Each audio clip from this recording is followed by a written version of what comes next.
Welcome to the 5 o'clock show. It's time for Common Sense.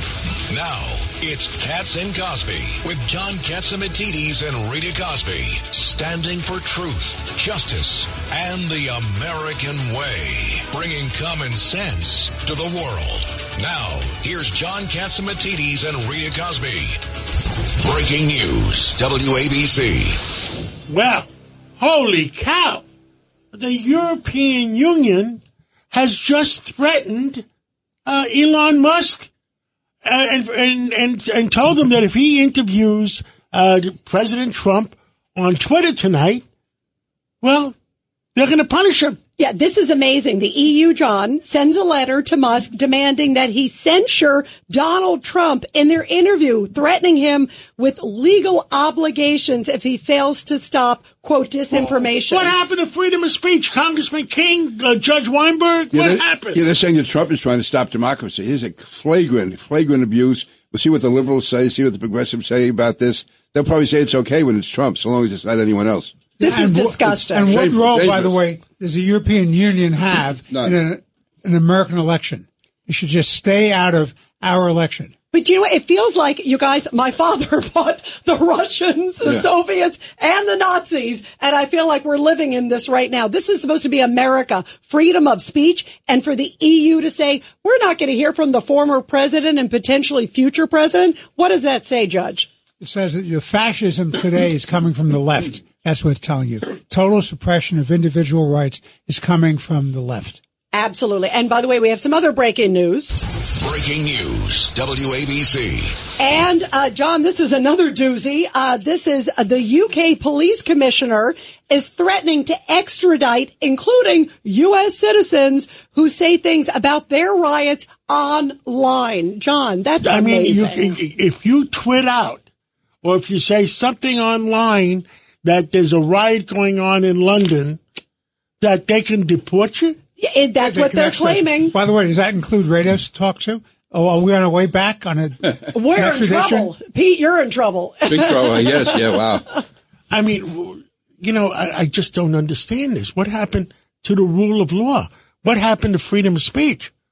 No, the world is turned upside down. And the fact is people who should be on your side aren't on this. As the judge said, the fascism and the oppression is now definitely coming from the left. Let me ask you a question. Here or there, yeah. Peter, let me ask you a question. Judge or Rita, didn't Kamala Harris, when she was vice president, threaten to kick Trump off Twitter? And guess what? He got kicked off Twitter. So now here it is. He's coming back. This is his first statement again tonight, John. In other words, you think there's a possibility Kamala Harris or somebody in the Democratic Party called the European Union and said, we don't want this to happen? Maybe, I don't think the European Union would have done it without getting the approval of some high-level Democrats. Right. Why would they care? Yeah. Right. Why are they suddenly getting involved? How high? Well, they shouldn't be. I agree. No, but I'm just saying that makes it Biden worse. doesn't know he's here. It's not Biden. You can have, the silent government, the deep state. Who's the real force behind Kamala Harris's campaign? Not President Obama.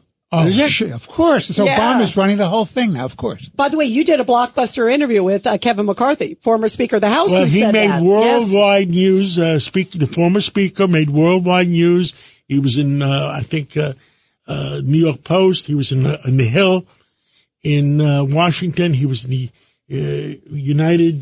By the way, it was on Fox News. UK. It was on Fox News all over the place. Yeah, it was great. Where he said that he believes Obama is running the show again. I'm glad Kevin is staying active. He's no longer the speaker, but he's really doing a great job out there. He's a great guy. He is a great guy. Well, it's sort of dystopian, John, what we're living with, this sort of alternate universe. And we're seeing it. Our theme is sort of lies, because we saw Kamala Harris in the last few days saying she's doing a great job at the border and Trump is going to do a lousy job at the border. And by the way, and Trump caused inflation. Yes. Right. He's been out for 3.5 years. Well, so he's the one of course other inflation. thing Kamala says, and I think we have Congressman D'Esposito that's going to talk about it, is that I'm not going to tax tips. But didn't I hear that a month ago from President Trump? Yes. No, you have to forget that because it's not. You have to put that in the ash can because now, in the most Orwellian sense, there is no such thing as history. You reinvent what you need for the moment. Yeah, and that's what we're seeing left and right. And John, by the way, speaking of which, we have right now Congressman Anthony D'Esposito. Let's bring him in. Yep, from the great state of New York, Congressman Anthony D'Esposito. We love you. But more important than that, he's my congressman. Oh, well, then maybe we won't put him on that. Sorry, Anthony. Anthony, first your reaction to this big, huge news. Did you hear what we started with here? That the European Union has just issued a letter to Elon Musk saying he needs to censor Donald Trump, that Donald Trump shouldn't be allowed to speak tonight on X, formerly, Twitter. This is incredible. What country are we living in? Absolutely, and I agree with Congressman King that I'm confident that there wouldn't have been sent out without approval from some pretty high-level Democrats in the United States of America. It just goes to show that they're not going to be able to win at the ballot box, so they want to do whatever they can to censor good Republicans from speaking out against the disaster that Joe Biden and Kamala Harris have created in this country. That's a great point, Congressman, because you're right. It's like they don't want a level playing field. If you just go on the issues, that's a fair fight. But to say, okay, we're going to block you. Trump was blocked off Twitter for years upon years. He's finally speaking tonight. He's the leading, candidate, of course, right now, depending on the polls. But if you look at it, it's Trump versus, Kamala. I guess that's the one of the week there on the Democratic side. But it's Trump versus Kamala. And the American public's not supposed to hear from him? I mean, it's not only cutting him off, it's cutting off the American public, Congressman. Well, yeah, what the Democrats don't understand is that they continue down this path, and as they censor, as they weaponize the justice system, as they try to take down Republicans, whether it's on the air, whether it's in the courtroom, whether it's in the ballot box, all they're doing is igniting the Republican base. And quite frankly, I mean, Congressman King will tell you, when we talk to moderates and, right-leaning Democrats on Long Island, they're fed up, too. They're disgusted with their party. They're disgusted with the fact that they're weaponizing every opportunity they get to bring the Republicans down. And that's why in places like Nassau County, where Democrats outnumber Republicans by over 120,000, that's why we're so successful. It's why we're winning in seats like mine, where I'm outnumbered Democrats or Republican by over 70,000, but yet we're winning because we're on the right side of the issue, because we have great leadership, because we have quality candidates, and because the base is ignited against the far left progressives that are controlling the Democratic Party. And Congressman D'Esposito, here's Peter King. Yeah, Anthony, first of all, you're doing a great job. No one gets around in more places than you do. You're everywhere campaigning. And not just campaigning, but also going to civic events and everything else, like the one on Saturday we did for Jack Kilbride, the renaming of the street. But let me ask you, though, I mean, is the average person out there realizing that Kamala Harris is ducking the press, that she's not talking to the media at all, and that she's changed so many of her positions? Well, I think that as we've talked about, I think the average person, yes, do I think they're paying attention? Absolutely. But I think it's our job. It's the job that I'm not just saying this because I'm on your station, but it's the great job that John and everyone on this station does by spreading the word. It's what we do going out in the community every single day. It's about making sure we're on social media, we're talking to neighbors and letting them know exactly what's happening, because we've had these conversations before. To many of us, Election Day is the most important day of the year, but to others, it's just another day, and we need to make sure that we're spreading the word and that we're allowing to utilize radio stations like this to be our vehicle to get the message out that this truly is. And, I grew up in this business. Every September, October, we hear this is the most important election of our lifetime. There is no question that the election of 2024 is by far and away the most important election of my lifetime. Congressman, it's Judge Richard Weinberg. Good to talk to you again. I have two problems about the Democratic campaign. Number one, they're hiding her. They're putting her in the basement, or this time it's behind a teleprompter, not doing interviews, not doing press conferences. And we don't know whether she'll actually go to debate. So they're hiding her. Number two, what I'm really concerned about is this brainwashing they're doing, this attempt to change the record of history about her positions. All the positions that she was wrong on, she's now reinventing herself. How do you respond to that? Well, Judge, I would agree with you, but it's clear that the campaigns from the basement have worked for them before. That's how they got Joe Biden elected, and it only took a debate on national news to actually see that Joe Biden should not have been president, and that's why Kamala Harris is now at the top of the ticket. And with regards to the hypocrisy, I mean, it goes on, but most recently, I mean, now she's supporting, no tax on tips. She was claimed and lauded as the border czar. I mean, there was articles written in Washington papers about the job that she was going to do as the border czar. And then the same journalists in the same papers then wrote follow-up articles just over the last 10 days saying, oh, she was never the border czar. I mean, imagine if we tried to do that as Republicans. We would be, called out amongst every journalist in the country. But when it comes to Democrats, they're allowed to completely rewrite history. And like I said just a few minutes ago, it is our job to make sure that we set the record straight, that we get out there. And that's why it's so important. Congressman King said, I try to be in every community every single day, and I'm going to continue to do that because that's the way you talk to regular Long Islanders from me. And quite frankly, all my colleagues in the Republican conference, that's exactly what they need to do. They need to talk to people throughout this country, whether they're Republicans, whether they're Democrats, whether they're independents, and let them know that this is the most important election of our lifetime. And Kamala Harris and her ticket is not the solution to the problems that this country faces. And Congressman John Catsimatidis, one last question. Do you think she's going to show up for the debate?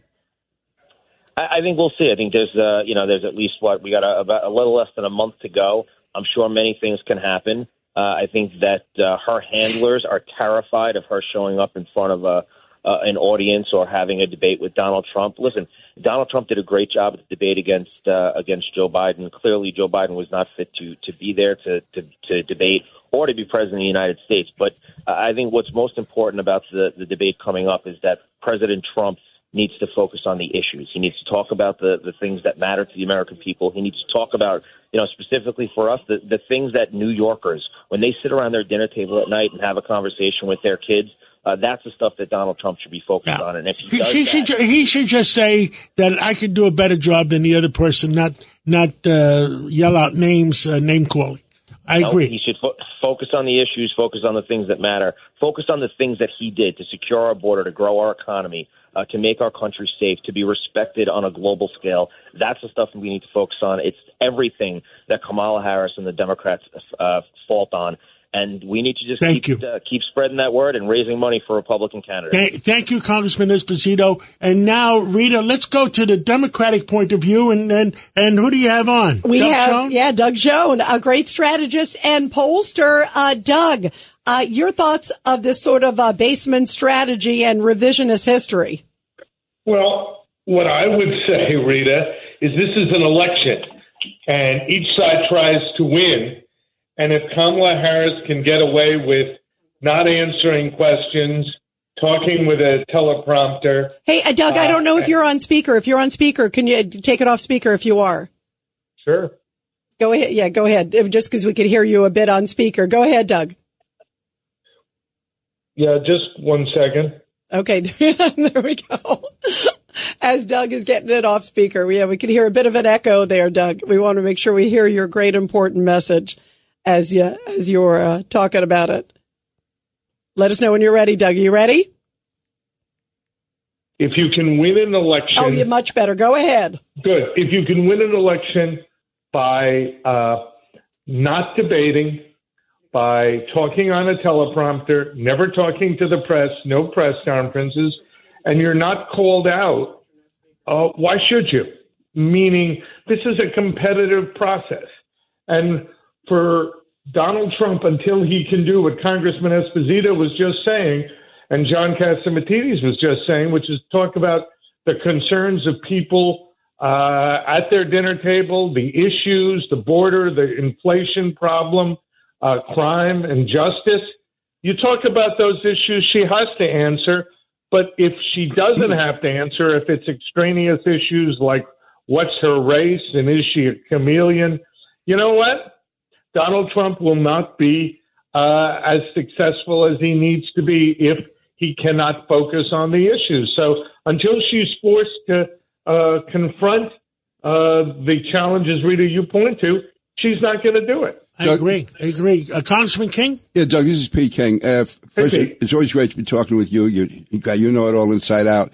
What are your polls showing now? Have you been able to detect if... Yeah. Here's the thing, and you know, it's again and I apologize for cutting you off. No, go ahead. It's what you see with the mainstream media. She's narrowly ahead, maybe a point or so ahead nationally, couple of points ahead in the swing states, but almost within the margin of error. But the media is playing it as if it's, you know, a massive landslide for her, which it isn't. But more important is Donald Trump has reacted so badly to this. There hasn't been a strategic reassessment and a plan done. It's clear. And, you know, the old adage, we've met the enemy and he is us. And the enemy here is Donald Trump for himself. Well, let me ask you, Doug, though, how much of this is going to be, John has this phrase, we were talking earlier, the sort of see you in September, because the Democratic National Convention is going to start in about a week. Then, of course, she just got, you know, there's the honeymoon period. She picks this guy, by the way, Tim Walz, that's a whole other story. So she picks him. It's sort of the newness, getting rid of Biden. She's there. Do you think things will shake out and we'll see different polls in September? I think we will see her getting a bump 2-3 points out of the convention. I think Democratic luminaries, ex-presidents will all speak. Yep, just like he got with the RNC. Right. I think you'll have the same reaction. But then I think the campaign will begin anew right after Labor Day, and it's a real question, can Trump, both in debates and in the campaign, run on an effective message for him and the Republicans? Because it's clear on the issues, people prefer Trump and prefer the Republicans. It's just a question of getting back to those issues and forcing her to account for Biden-Harris policies that people don't like and feel have hurt their quality of life and their economic position. Oh, I agree. And like I said, July was for the Republicans because they had their convention. They're up 5 points. And in August, Democrats have their convention. They'll be up 5 points. But how does the song go? See you in September? In September, I think people finally concentrate on what the heck is going on. And I think the real polls is going to be September.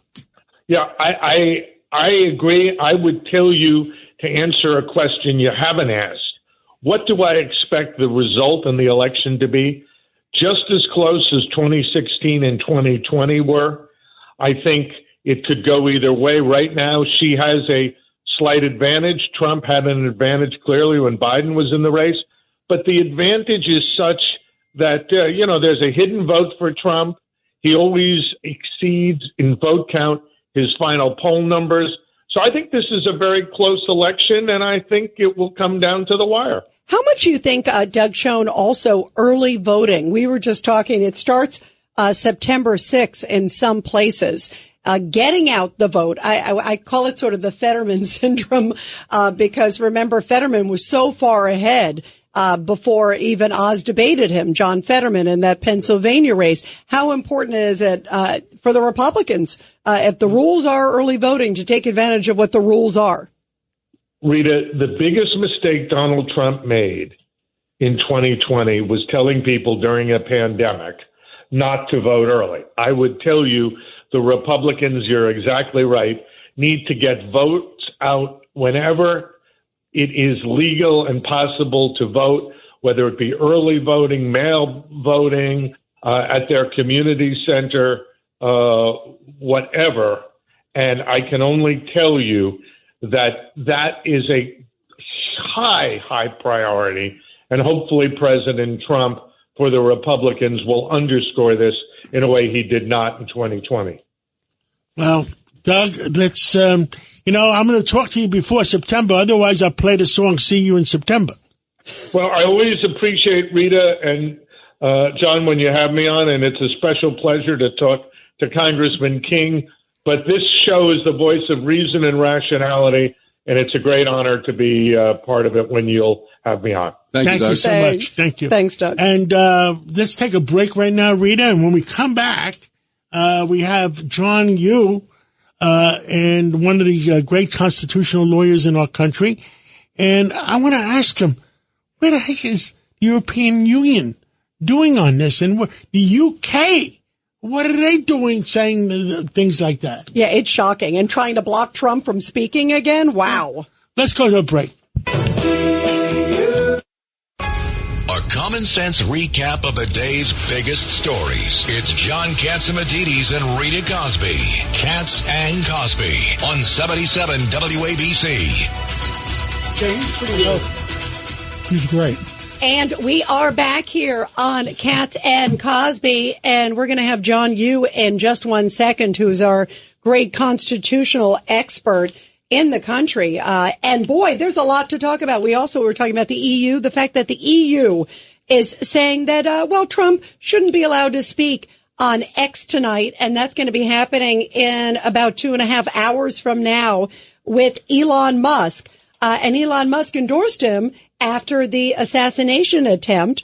And of course, Trump was kicked off Twitter, Judge, for years upon years, which was so ridiculous. For people who claim they're for democracy, how come they shut down Miranda Devine on her investigative reports on the laptop from hell? That's a great point. And remember, Judge, also during that debate too, Biden was asked, it was Biden and Trump, and they asked specifically at that point, hey, what's going on with Hunter laptop? Oh, there's nothing to see there. There's nothing to see there. Well, joining us now, we have John Yoo, the great constitutional expert. And John, we're so happy to have you back here on Katz and Cosby. Let's get to this new news. Did you see this? That the EU is saying that Donald Trump shouldn't be allowed to speak on X, formerly known as Twitter. He's doing a big interview with Elon Musk tonight. It's their first sort of one-on-one. And the EU is saying he should be censured. I mean, this is crazy. Hey, it's great to be back with you guys. And doesn't this show once again that it is the best thing in the world to live in the United States and not Europe? Because Europe doesn't have free speech. Europe, I mean, these covered countries in Europe feel it's okay to censor people based on whether they have favored or disfavored points of view.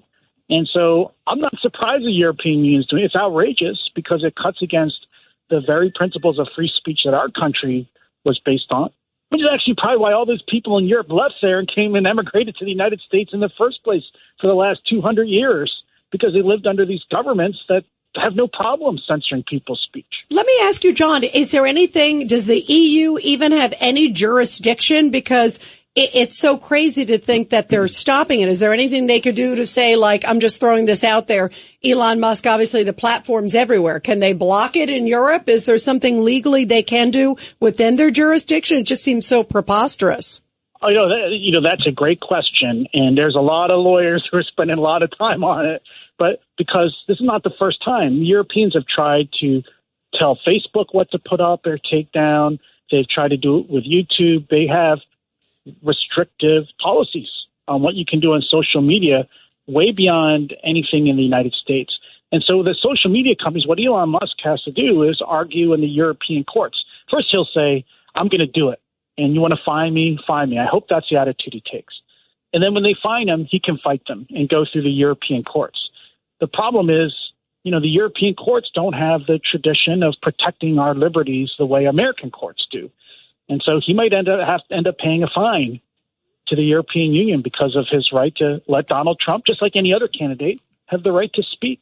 That's wild. John, here's Judge Weinberg. John, good to talk to you again. What about the fact that England is now threatening to extradite and prosecute American citizens? That was the other breaking news that you had. It's just absolutely shocking. They're threatening to extradite and prosecute Americans for their free speech on criticizing what's going on in Europe, particularly in England, with respect to the riots that are going on, the anti-illegal migrants in Europe. What do you say about that? Yeah.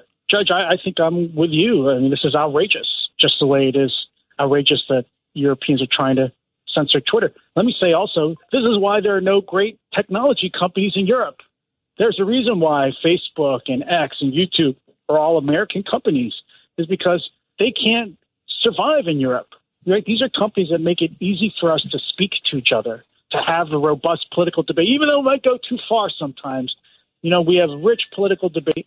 Over in Europe, they feel it's the government's job to cultivate, if you want to put it nicely, what you're allowed to say and not say. And England is one of the worst countries. I mean, even though they are right? The forebears for our constitutional tradition, our protections in the Bill of Rights, they have gone far over to the other side in the idea that the government is allowed to restrict what you and I are allowed to say. And they've created a whole body of law on libel where you can go and destroy somebody because you don't like their political or public policy positions.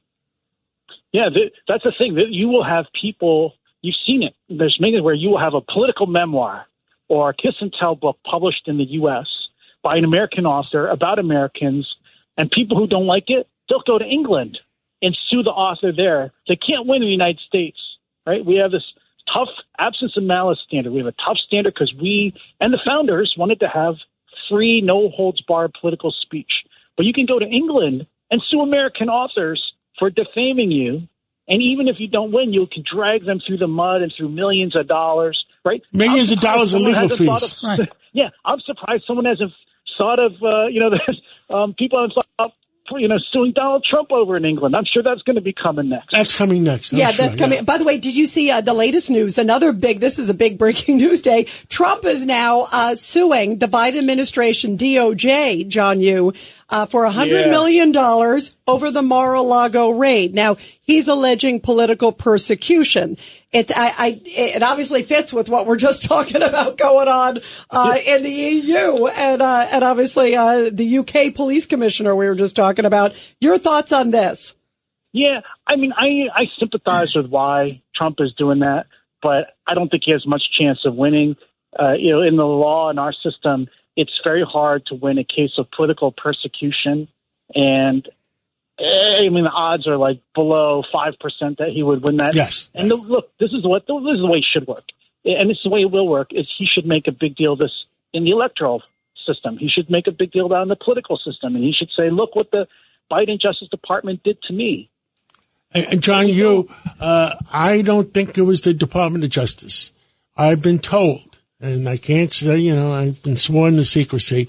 I've been told that it was the White House doing it, not the Department of Justice, calling out attorney generals of Florida, et cetera, and pushing those buttons. Yeah, I agree with you, but you know what? That's the way it should work in a way. The president, Biden, and the attorney general Garland, they're ultimately responsible, right, for all this. They're ultimately responsible for launching an investigation into Trump. They're ultimately responsible for ordering the search of Mar-a-Lago.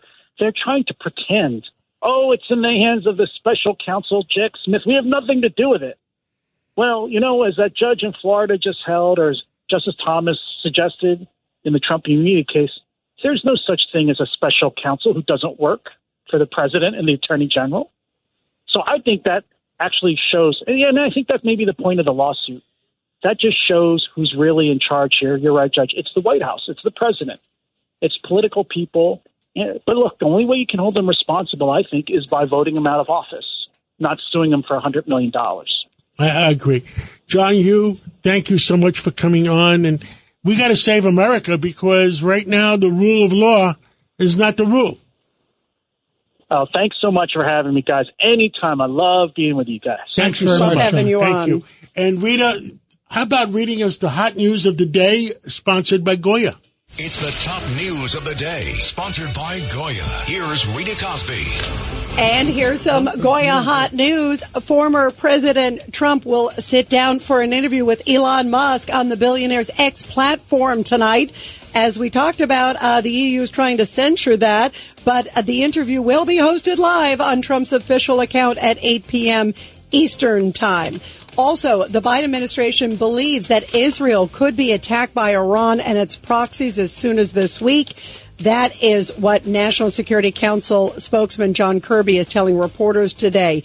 And finally, a noticeable earthquake did shake up Southern California just a few hours ago. The magnitude 4.4 quake was centered in South Pasadena. And those are the big headlines of the day. You're commuting home with Katz and Cosby. Now, here's John Katzimatidis and Rita Cosby on 77 WABC. And we are back here on Katz and Cosby. Well, so much questions in terms of the influence of George Soros with some of the protests and also with elections and with some of the DAs. And joining us now is one of the heads of the Media Research Center, Dan Schneider. Dan, you guys had a blockbuster report. Everybody's talking about it. You're the vice president of Media Research Center, Free Speech America. It's called Law and Disorder. What did you guys uncover with all your big investigative work? Rita, people have known for a long time that George Soros has been behind the election of lots of these radical prosecutors. What we found, because we got almost 8,000 pages of their internal communication, the actual text messages and emails and even letters between these Soros prosecutors, we found that he continues to control them even after they're elected. Wow. So what is the influence and how much money goes in and what is he expecting in return? Well, in addition to the $40 million he put into their campaigns, he's put in at least $77 million more dollars to actually manage and control them, setting their policies, setting their priorities, even telling them who they're going to hire, and in some cases even fire, so that he can influence their agenda. And he requires these prosecutors to sign these pledges. So in some states, they have pledged not to enforce any of the state laws that prohibit child sex changes, gender mutilation. Other states that have some restrictions on abortion, some of these prosecutors are pledging not to enforce any of those laws. And, of course, that amounts to an illegal prosecutorial veto. That is not allowed under the law. I have a quick question, and then we're going to go to Judge Weinberg. I have a quick question, Dan Schneider with the Media Research Center. How clear is it? Because sometimes you see like money goes to one group and then it goes to another group and then it ends up in say like a DA's campaign. How clear is it? Are you seeing from what you guys, it sounds like you have some blockbuster. Is it much more direct? Is it sort of a direct, is it a clear quid pro quo? Right. The money's coming from the George Soros Open Societies Foundation and the Tide Center to fund these things. These are organizations he controls and the people he hires. And if they don't do his bidding, he fires them. And it's these entities, the Soros network, that is dictating to these prosecutors what they're going to do, including attending 51 mandatory meetings. Wow, that's interesting. Everybody, we're talking to Dan Schneider with the Media Research Center. Judge Weinberg. Dan, it's good to talk to you again. I'll tell you what's troubling to me is your revelation about they have to sign a pledge. So let's be very, very clear. There's a whole tradition about signing pledges. So when people run for a legislative position, whether it's a city council, state legislature, Congress, they'll sign a pledge. They'll support this or they won't support that or they're against this. That's one thing. Prosecutors and judges should not be doing that. That's illegal. That's unethical. And if they do that, they should be removed from office. They're violating their oath of office to maintain and enforce the laws. What say you? Yeah, under our U.S. Constitution and under state constitutions, a president or a governor can veto legislation, but a prosecutor cannot. A prosecutor is not part of the legislative process. A prosecutor can use some discretion, like I'm going to emphasize this area over that area because I have limited resources, but they cannot pledge not to enforce the law. That is unlawful. So is there something that exists where it shows that they are doing that? I guess that's the question. Yes, we've got their pledges. So you need governors. You need governors who remove these people from office. Well, so Governor DeSantis has already removed some. Others have been, some of these prosecutors have in fact been prosecuted. There's a prosecutor in St. Louis. She and her deputy were prosecuted. She eventually cut a plea deal and agreed to resign to avoid being further prosecuted, but her deputy went to prison. So actions are now being taken, but we have got to clean house. There are 126 of these prosecutors covering 30% of America. Wow. Before we let you go, any surprises there? Like I'm imagining, obviously a number of names on the list. I can think of a whole bunch of them around the country. Were there any surprises to you where you went, wow, that one's getting money there too? Well, some of these prosecutors are not just at the local level. The Securities and Exchange Commission, the head of the enforcement division, is a Soros prosecutor. So there are some at the federal level as well as state and local levels. Wow. Keep up the great work, Dan. Keep us posted as you get more developments. This is Blockbuster, and bravo for you. And as you go through it, obviously you've got thousands of pages. You got to come back on again soon, Dan. Thank you. Thanks, Dan. Thanks, Rita. Thanks, wow. Dan. Wow. Well, you guys, that was mind blowing. On a happy note, there's also some great news, and it's coming from Little Staten League. Island. Yeah, we have a little music leading into it. Take me out to the ball game. Take me out with the crowd. Staten Island, the Little League. They're going to the World Series of Little Leagues in the famous Williamsport, Pennsylvania. And congratulations, guys. Thank you.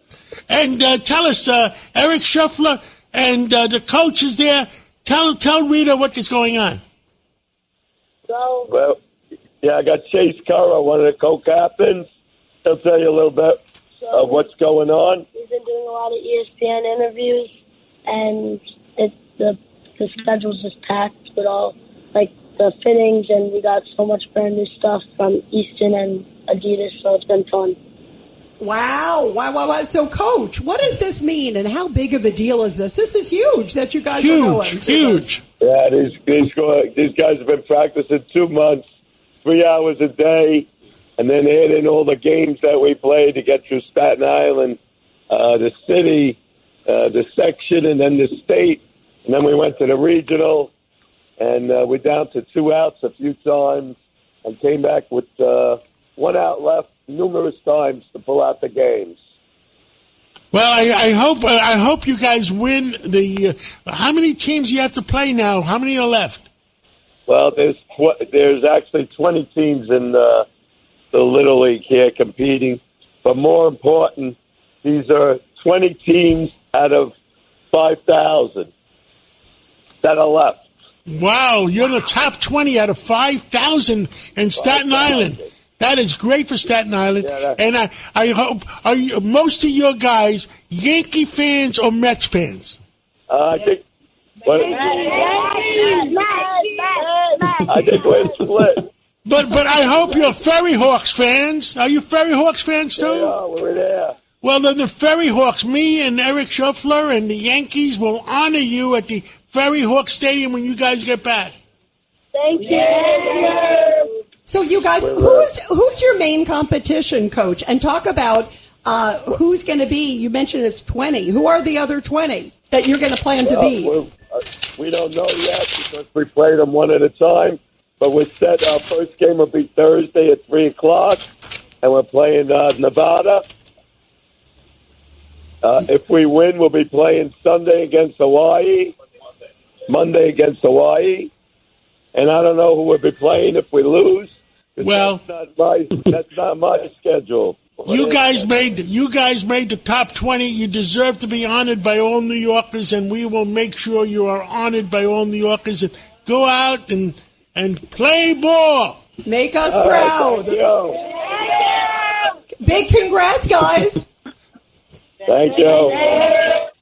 Wow, and we wish them so much luck. And Pete, that is a big deal. You just heard 20 out of 5,000 teams. How awesome is I gotta that? say, if you were the top 20 in Queens or Brooklyn or New York City or Nassau County, that's a great achievement. To be top 20 in the country, it's phenomenal. These kids will never forget it. I just hope they enjoy it. I hope they enjoy the moment. And the coach seems like he's a good guy. And again, I would have given, I couldn't be the top 20 of my family. There's only 15 people. So I mean, Well, we wish them so much luck. Congrats, guys. And when we come back, Bill O'Reilly, he's got some big scoops. It's a common sense recap of the big stories. It's Katz and Cosby on 77 WABC. And we are back here on Katz and Cosby. And joining I'm still us, here. And you are still here. You are, John. And I want to give a shout out to one of our listeners, Alejandro Zayas, who is looking for a future in a good future. Oh, wow. Well, that's good. Yeah. We wish him a good future. That's great. I wonder what Bill O'Reilly feels about what the heck is going on in the European community threatening Donald J. Trump. Yeah, and Elon Musk saying this conversation in about 2 hours from now shouldn't take place. And we have the great mega nonfiction best-selling author, also host of Common Sense with Bill O'Reilly every weeknight here on WABC Radio at 9 o'clock. Bill, can you believe this? The European Union sends a letter saying don't let Trump do disinformation tonight, trying to clamp him down on X, formerly Twitter. Can you believe this? Well, yeah, I can believe it. I want to see the letter. Do you have it? Yes, we have a copy of it. I'll try to get it to you right now. Yeah, we'll try to get it to you right away. Right. They're saying, that he shouldn't be allowed on. It's disinformation. And that... Who's they, though? Is this the president of the EU out of Brussels? Is this what's going on? It's coming from the EU. I don't know if it's signed by the president, but it's signed by... Yeah, we'll get it to you right away. We'll get it to you. Bill O'Reilly stands for facts. He does. That's why we love Bill. I'll take a look at it overnight, and I'll have it tomorrow, Tuesday, on Common Sense on WABC. I want to see exactly what the wording is and what they're doing. But isn't it ironic that finally Europe has a victory, and a big one, at the Olympics? And Macron and his crew did an excellent job putting that thing on. They did. You'll remember, Paris is a fairly soft terror target. And the soccer game intrusion that I wrote about in Killing the Killers, and they're loaded with jihadists in Paris and the outskirts. And they put that thing on without any disruption at all. They knocked down the two, one on the train, one on the Eiffel Tower, quickly, and it came off great. And so that's a huge victory for France in particular, and Europe, that they were able to do this in a way that impressed the whole world. And even further than that, as an American, I was obviously rooting for the American team, but I was ready for stupid stuff. I'm always ready for stupid stuff. That's my whole life, dealing with stupid stuff. That'll be on my tombstone. It's going to read, he finally stopped dealing with stupid stuff. We'll remember that, Bill. We'll remember that. So I was ready for some of these athletes, particularly on the men's basketball team and the women's basketball teams, to do dopey, anti-American stuff. Gestures or kneeling, right? Yeah, right. That's what we're used to. The Megan Rapinoe stuff. I hate my country, but give me all the money you can possibly give me. That's the philosophy. Okay, but it never happened. In fact, the opposite happened. That the NBA men's players picked up the American flag. Guys of color, they were proud of their country, and I was proud of them. And then when we win. By far, the best athletes on earth live in the United States, and we do it fairly, unlike China, where China, if you're an athlete, that's all you do. You have no other life, okay? Around the calendar, you're jumping on the gymnastic thing or you're in the pool. Here, these people actually have lives, that they have families, not in China. All right, so the system here is you compete and you win. So at the end, when I was watching it yesterday, and they were all there, the whole crew, all around the world, and you could see the joy in their faces. You could see it.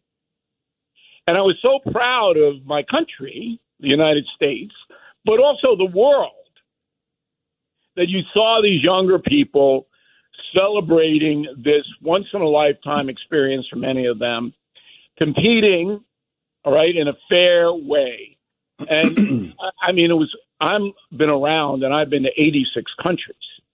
And this was a highlight of my life to see that yesterday in the Olympics. What did you make, Bill, of the boxing, though? How about the Algerian boxer?